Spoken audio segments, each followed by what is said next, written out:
會，歡迎嚟到三合會講黃賭毒嘅時間。喂，勝哥，係大家好，今日咧就可以提供3場大家玩下咯。咁由第3場就1號做膽拖扶搖勁勢，就搭埋隻6號啫，天天灑落。咁呢場馬咧就應該係呢兩隻馬跑噶啦，是但一隻 win 噶啦。咁呢場馬賭單 Q 得噶啦，賭1-6單 Q 咯。咁跟住去到第6場啦，咁第6場咧都係俾一條單 Q 咯。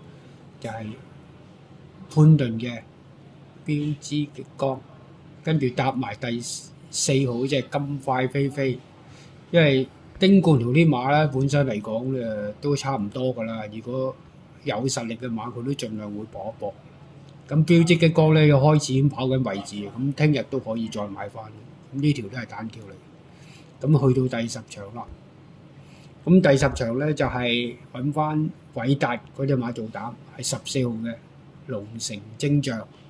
咁最主要原因咧，呢隻馬咧其實喺級制賽呢啲馬咧諗住今年跑打比嘅，收尾後期進度唔夠啦，所以就隻馬咧就退而求次，咪開始減翻上下，咪到時就跑翻啲普通賽事咯。咁腳咪拖翻隻大浪淘田，咁又係丁冠豪。